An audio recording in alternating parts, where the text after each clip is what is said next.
क्या सामाजिक अनुष्ठानों में, प्रेज़ेंटेशंस में, मीटिंग्स में बात करने से, बहुत ज़्यादा लोगों के बीच में रहने से आपको घबराहट होती है? आप जानते हैं ना, इसे सोशल एंग्ज़ायटी कहते हैं। क्या आप जानना चाहते हैं कि सोशल एंग्ज़ायटी क्यों होती है और इसके लिए हम क्या कर सकते हैं? अगर हाँ, तो इस वीडियो को आखिर तक देखिए।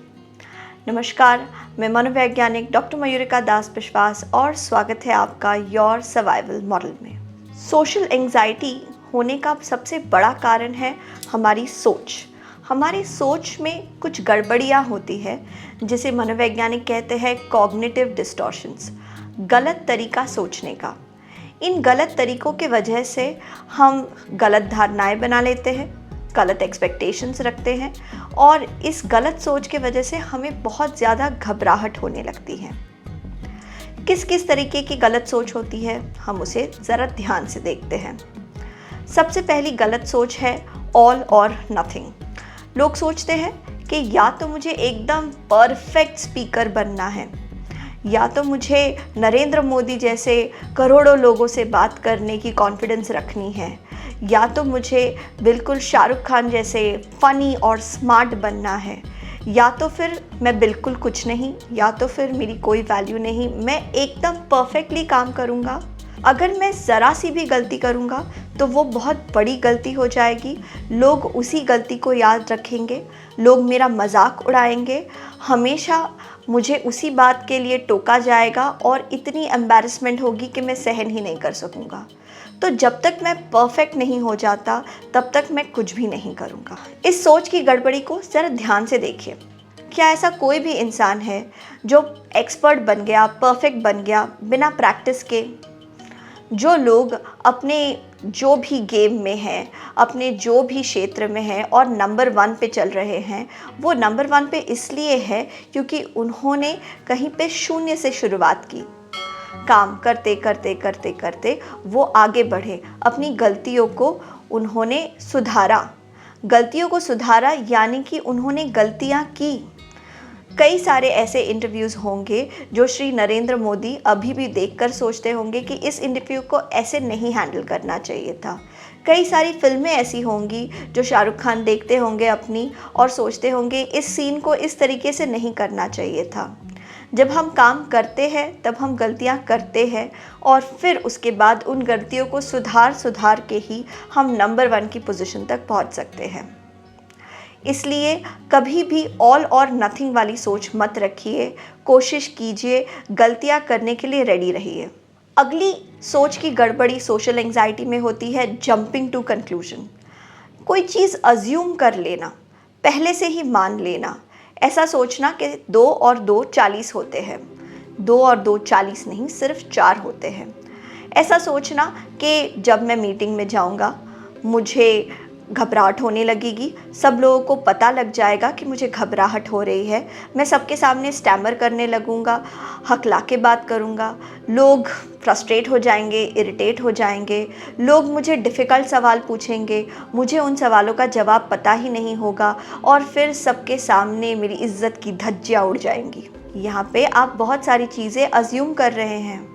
ऐसा भी तो हो सकता है कि आप प्रेजेंटेशन देंगे और किसी को उस प्रेजेंटेशन की बुराई निकालने में कोई ख़ास इंटरेस्ट है ही नहीं। लोग बस यही आशा कर रहे हैं कि भाई प्रेजेंटेशन ख़त्म करो और हम अपने अपने लंच पे जाएं। हम कई बार कई चीज़ें अपने आप के हिसाब से अज्यूम कर लेते हैं जो सच्चाई नहीं होती, जो रियलिटी नहीं होती।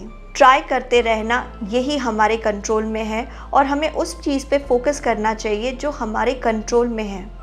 लोग क्या सोचेंगे, लोग क्या कहेंगे, इनमें से कोई भी चीज़ हमारे कंट्रोल में नहीं है, तो हम उस चीज़ पे मेहनत क्यों करें जो हमारे कंट्रोल में नहीं है। इमोशनल रीजनिंग एक कॉग्निटिव डिस्टॉर्शन है जिसमें इंसान को लगता है कि मुझे ऐसा महसूस हो रहा है इसीलिए ये सच है, मुझे घबराहट हो रही है इसलिए मैं कॉन्फिडेंट नहीं हूँ। अगर आपको कुछ महसूस हो रहा है तो ये ज़रूरी नहीं कि ये ही रियलिटी है। अगर आपको घबराहट महसूस हो रही है उसका मतलब ये नहीं है कि आप सब्जेक्ट के बारे में कुछ जानते ही नहीं हैं। ऐसा हो ही सकता है कि घबराहट होने के बावजूद जब आप लोगों से बात करने लगेंगे, लोगों से बढ़ चढ़ के खुल के सवाल पूछने लगेंगे, जवाब देने लगेंगे, जब वो आपको कुछ सवाल पूछेंगे उस हिसाब से आप अपने जवाब को तैयार करेंगे, ऑटोमेटिकली आपको पता ही नहीं चलेगा कहाँ आपकी घबराहट फुर हो जाएगी। तो घबराहट होने के बावजूद जब आपके अंदर सब्जेक्ट मैटर को लेके नॉलेज है, तब आप उस सिचुएशन को आराम से संभाल सकते हैं। ऐसा हमारे साथ कितने बार होता है कि हम इमोशनल रीजनिंग के वजह से सोचते हैं आज मन नहीं कर रहा, आज काम नहीं करेंगे, या आज मन नहीं कर रहा, आज दफ्तर नहीं जाएंगे। लेकिन जब हमारे घर वाले कहते हैं नहीं शुरुआत कर दो, अगर अच्छा नहीं लगा तो काम रोक देना, अगर अच्छा नहीं लगा तो वापस आ जाना, और जैसे ही हम काम में लग जाते हैं तब ऑटोमेटिकली हम देखते हैं हमें याद ही नहीं रहता कि हमारी तबीयत सुबह ठीक नहीं थी। हमेशा इमोशनल रीजनिंग के हिसाब से डिसीजन लेना सही नहीं भी हो सकता है। मैं मान रही हूँ इमोशन एक रिलायबल फैक्टर है जिसके ऊपर बेस करके हम चीज़ों का आकलन कर सकते हैं। यानी कि किसी इंसान को देख के अगर अनकंफर्टेबल फील हो रहा है तो शायद वो इंसान आपके लिए एक रिस्क, एक थ्रेट है, लेकिन फिर भी ऐसा हो ही सकता है कि हमारे इमोशंस हमको गलत डायरेक्शन में ले जा रहे हैं। इमोशंस के वजह से अगर आप गलत डायरेक्शन में नहीं जाना चाहते तो ज़रूरी है कि आप अपने आप को सवाल पूछें, एविडेंस ढूंढें कि अगर मुझे नॉन कॉन्फिडेंट फील हो रहा है तो क्या इसका मतलब सच में ये है कि मैं सब्जेक्ट मैटर के बारे में नहीं जानता?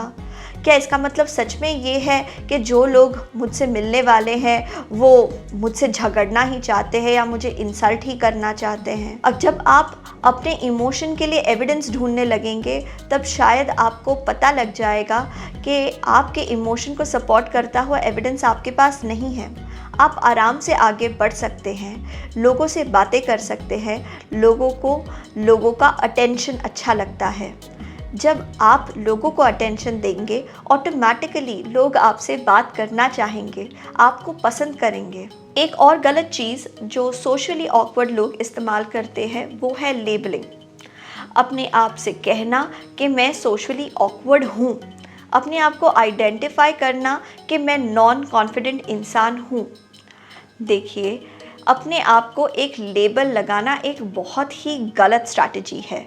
जब आप कहते हैं मैं सोशली ऑकवर्ड हूँ, यानी कि सोशल सिचुएशन में लोगों के बीच मुझे ऑकवर्डनेस होती है, इसका मतलब चाहे जो भी आपके सामने हो आपको ऑकवर्ड फील होता है, आपको हमेशा से ऑकवर्ड फील होता आया है, अभी भी फील होता है और हमेशा ही होगा।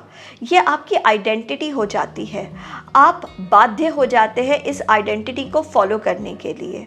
फिर आपके पास एक रीज़निंग आ जाती है, एक एक्सक्यूज़ आ जाता है कि बस मैं तो यही हूँ, मैं कुछ और हो ही नहीं सकता, चाहूँ तो भी नहीं हो सकता। इसलिए अपने आप को नेगेटिव लेबल्स नहीं दे।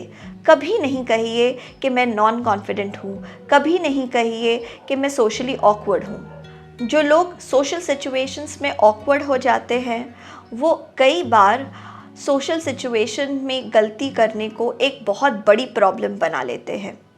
वो अपने आप को कहते हैं मैं कभी भी सही काम नहीं कर सकता, अपने आप से कहते हैं मुझसे लोगों के बीच में बात किया ही नहीं जाता, मैं हमेशा घबरा ही जाता हूँ, मुझसे गलतियाँ ही होती है, मैं जब तक एकदम सही से नहीं कर लूँ तब तक मुझे कॉन्फिडेंस नहीं होता, इसलिए मैं लोगों के बीच में ही नहीं जाता।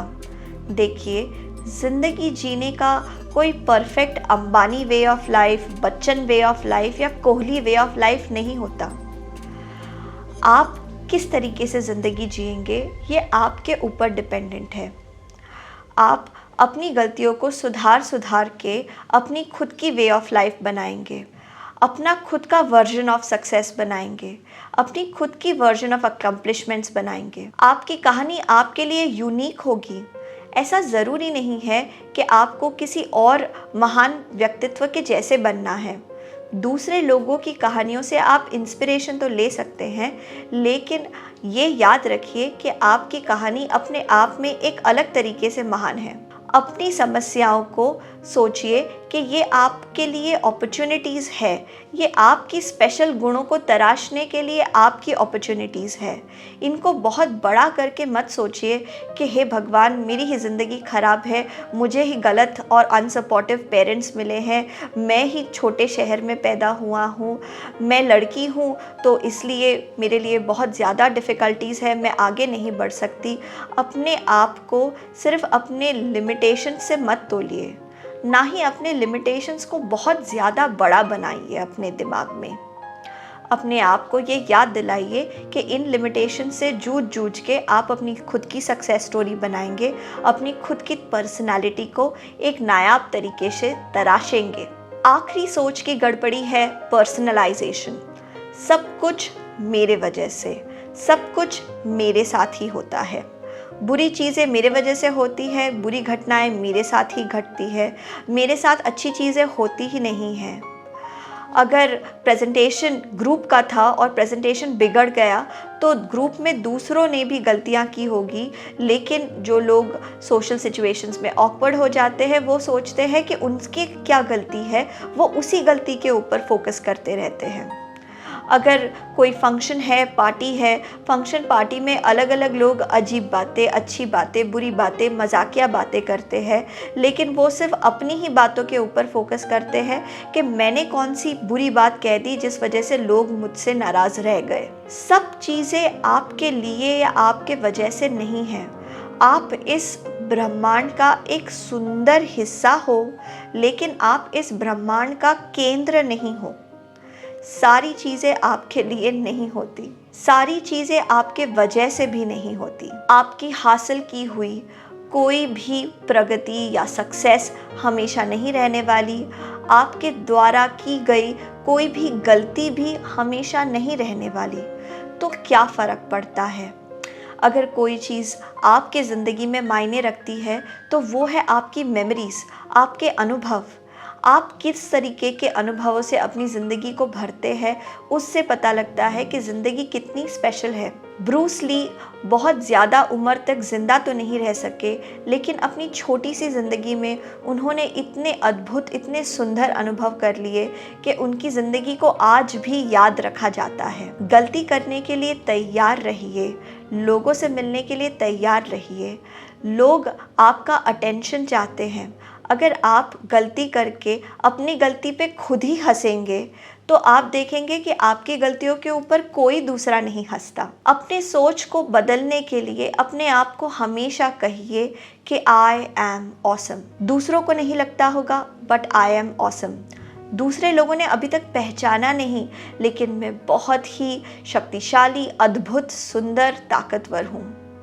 मैं दयालु हूँ, मैं प्यारा हूँ। दो और चीज़ें हैं जो आपको सोशली ऑकवर्ड होने से बचा सकती है। पहली है होप, आशा, कि आज शायद मैं दूसरों के सामने अच्छे से बात नहीं कर पा रही हूँ, लेकिन कल या किसी और दिन मुझ में ये समस्या नहीं रहेगी। एक दिन आशा है कि सब कुछ बेहतर हो जाएगा।